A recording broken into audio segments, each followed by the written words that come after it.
럭셔리 브랜드들이 줄줄이 무너지는 와중에도 홀로 정상에 선 기업이 있습니다. 세계 경제가 흔들리고 명품 시장이 얼어붙었는데도 말이죠.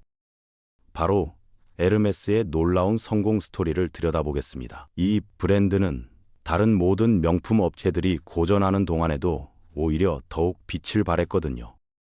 글로벌 럭셔리 시장이 대혼란에 빠져 있습니다. 디올을 보유한 회사의 주식은 바닥으로 추락했고 구찌의 모기업인 캐링 역시 심각한 타격을 받았죠.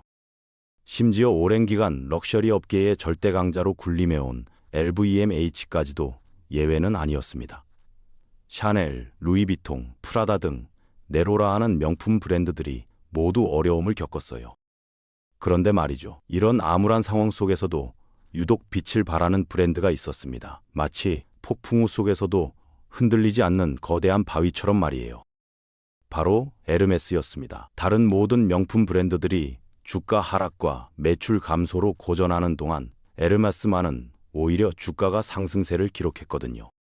더 놀라운 것은 시가총액 기준으로 오랜 라이벌이었던 LVMH를 제치고 명품 업계 1위 자리에 올라선 점입니다. 수십 년간 지속되어 온 업계 판도가 완전히 뒤바뀐 거죠. 하지만 에르메스의 성공 방식을 자세히 살펴보면 정말 이상한 점들이 한둘이 아닙니다. 우선 이들은 광고를 거의 하지 않습니다. 오히려 매장 수를 지속적으로 줄여왔고 대부분의 기업에서 필수로 여기는 마케팅 전담 부서조차 운영하지 않고 있죠. 일반적인 기업 상식으로는 이해가 안 되는 방식이에요. 제품을 구매하는 과정도 엄청나게 까다롭습니다. 특별한 조건들을 충족해야만 겨우 구매 대기자 명단에 이름을 올릴 수 있는 수준이니까요.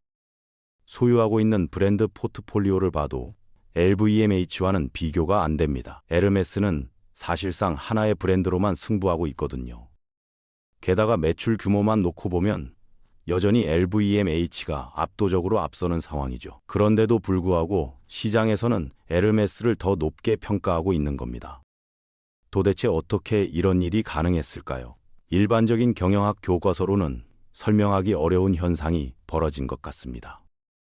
오늘은 현 시대 가장 럭셔리다운 럭셔리 브랜드로 인정받는 에르메스의 독특한 경영 철학과 판매 전략에 대한 흥미진진한 이야기를 풀어보겠습니다. 에르메스의 역사는 무려 180년을 넘어섭니다. 1837년에 마구와 말 안장을 만드는 작은 공방으로 시작된 브랜드였죠.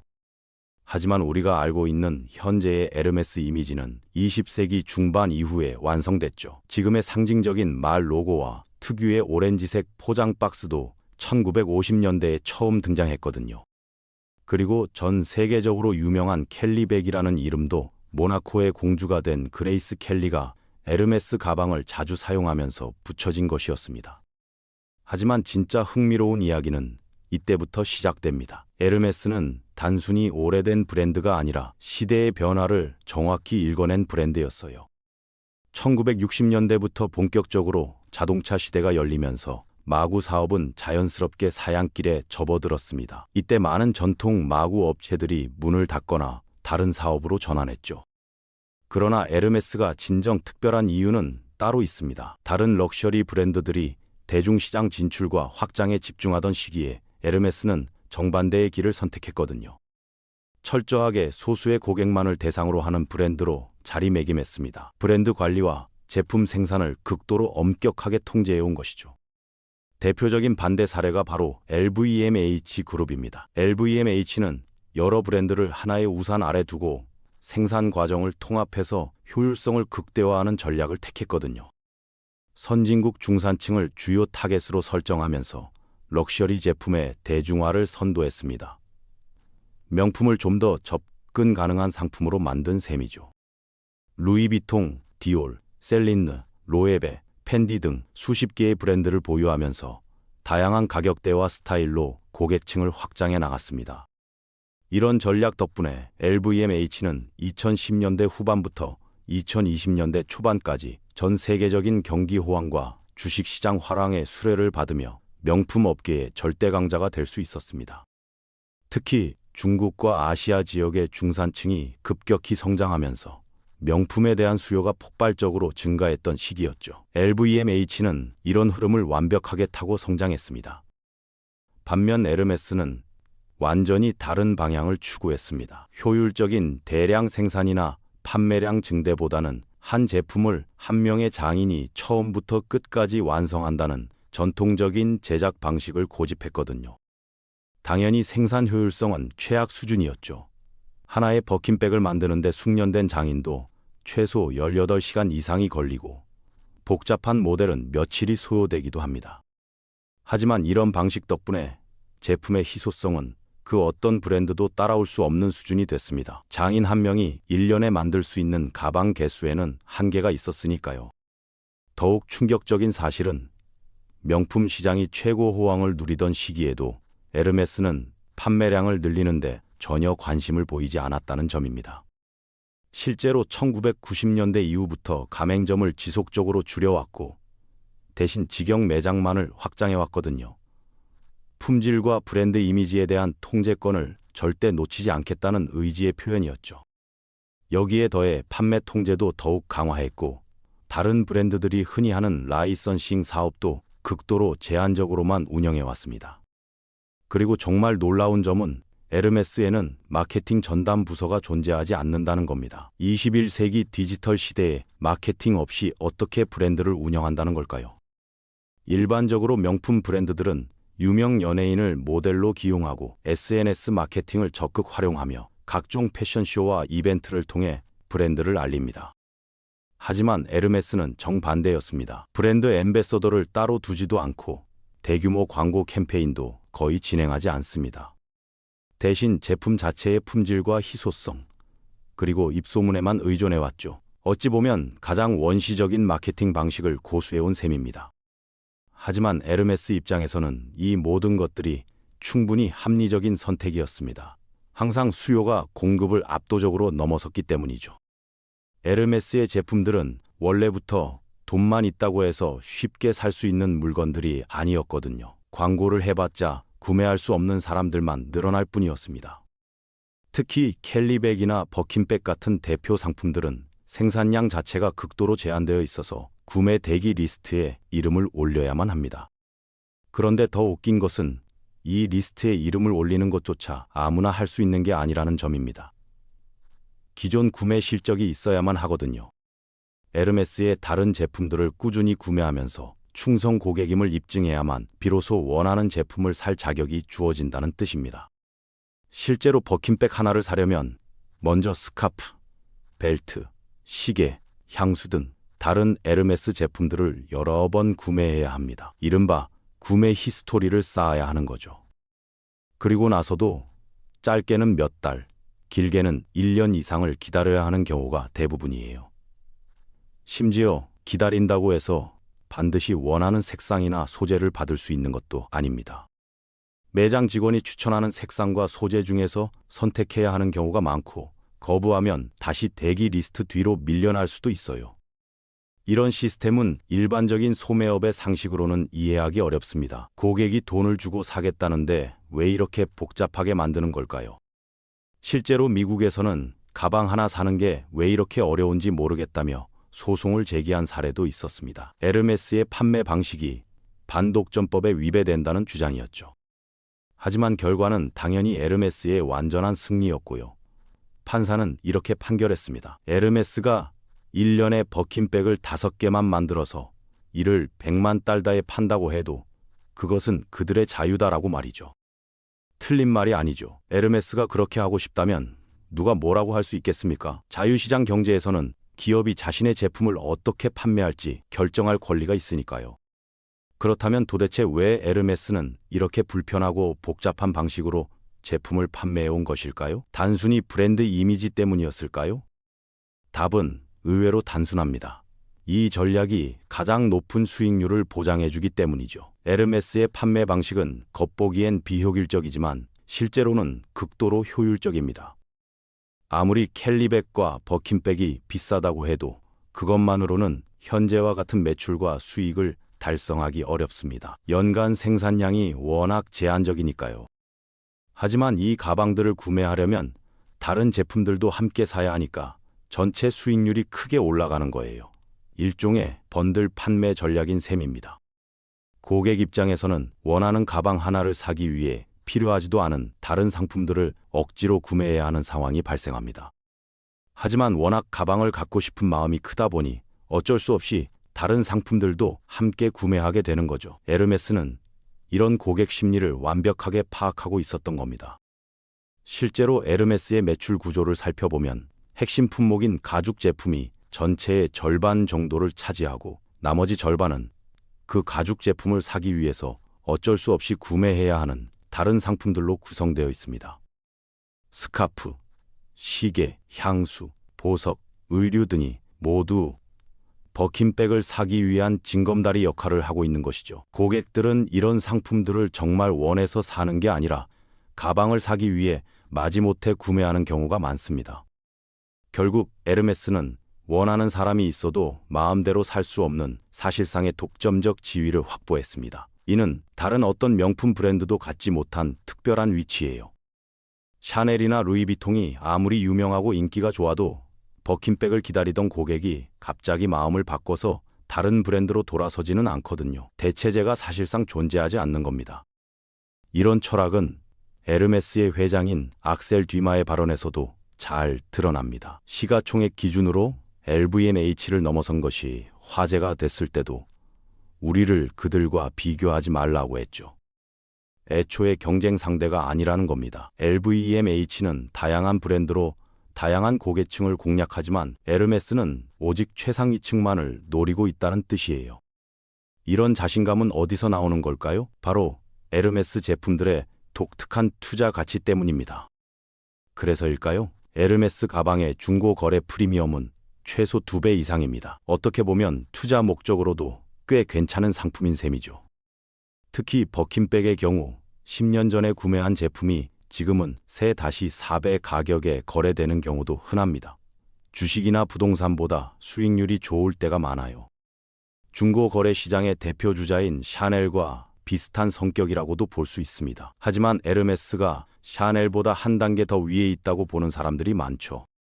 그런데 흥미로운 사실은 에르메스는 생각보다 투자 목적으로 구매되는 경우가 많지 않다는 점입니다. 이게 바로 에르메스만의 특별함이에요.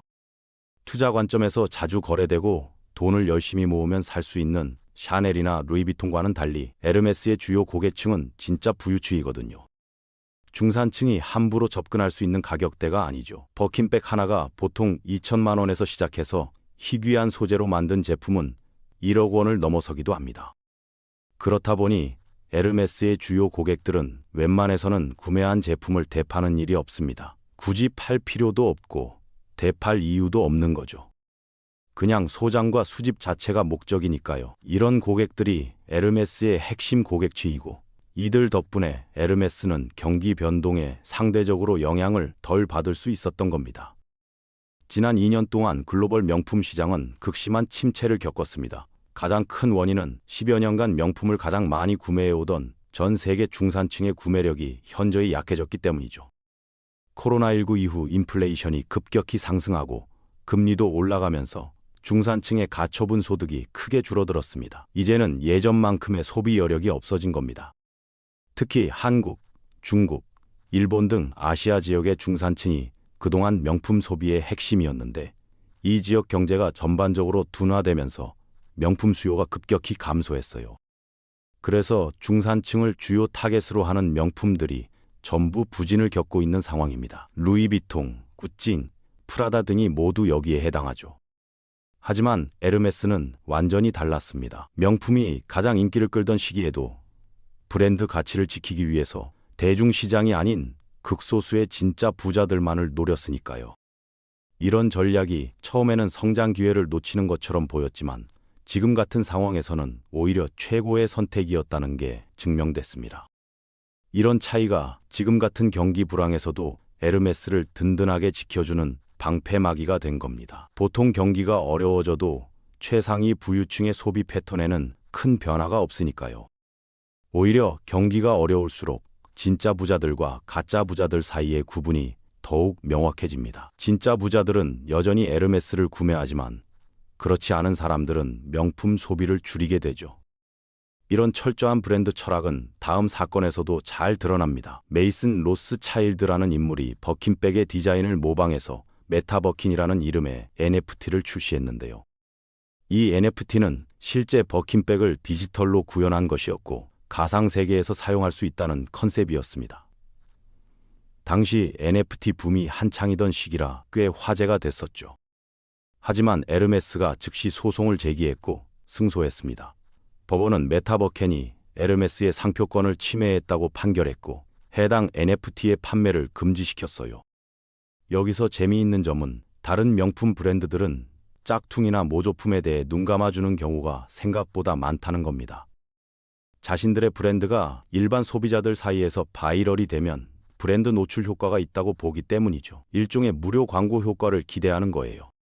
실제로 홍대나 동대문에서 파는 명품 짝퉁들에 대해 브랜드들이 모두 강력하게 대응하지는 않습니다. 어느 정도는 브랜드 인지도 향상에 도움이 된다고 보는 시각도 있거든요.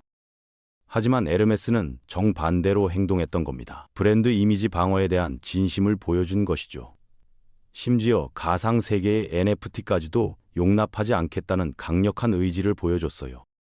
이런 태도는 에르메스가 자신들의 브랜드 가치를 얼마나 소중히 여기는지를 보여주는 대표적인 사례입니다. 에르메스의 독특한 위치는 미국과 유럽의 관세 인상 상황에서도 잘 나타납니다. 명품 브랜드에게 관세 인상은 분명히 악재입니다. 명품의 가격은 호황기라면 상관없어도 불황기의 가격이 더 올라가면 소비자들이 등을 돌리기 마련이거든요. 특히 중산층 고객들에게는 더욱 그렇죠. 실제로 대부분의 명품 브랜드들이 관세 인상분을 자체적으로 흡수하거나 할인 이벤트를 늘려서 가격 부담을 줄여주려고 노력했습니다. 그런데 에르메스는 오히려 가격을 인상했습니다. 관세가 올라간 만큼 소비자 판매 가격도 함께 올려버린 거예요. 왜일까요? 어차피 살 사람은 가격이 올라도 사고 대체할 수 있는 브랜드도 없었으니까요. 에르메스 고객들에게는 가격이 큰 문제가 되지 않았던 겁니다. 오히려 가격이 더 올라가니까 더욱 특별하고 희소한 느낌이 드는 효과까지 있었어요. 에르메스에게는 가격 인상조차 브랜딩의 한 요소가 된 셈입니다.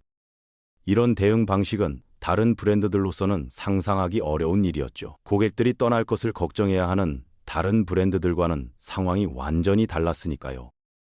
이 모든 사례들이 한 가지 중요한 교훈을 알려줍니다. 진정한 럭셔리는 단순히 오래된 역사만으로 완성되는 것이 아니라는 점이죠. 에르메스는 지난 10년간 명품 시장의 대세 트렌드에 완전히 역행해왔습니다. 대중화 대신 희소성을, 양보다는 질을 선택했고 그 고집스러운 철학이 오늘날의 에르메스를 만들어낸 것입니다. 다른 브랜드들이 인플루언서 마케팅에 열을 올리고 더 많은 고객에게 더 빨리 제품을 판매하려고 했을 때 에르메스만은 정반대 방향으로 갔어요. 더 적게, 더 느리게, 더 까다롭게 판매하면서 오히려 브랜드 가치를 높였습니다. 이는 일반적인 마케팅 이론으로는 설명하기 어려운 현상이에요. 하지만 결과적으로 에르메스의 선택이 옳았다는 것이 증명됐습니다. 명품 시장이 어려워진 지금 가장 견고한 위치를 지키고 있는 것은 바로 에르메스니까요.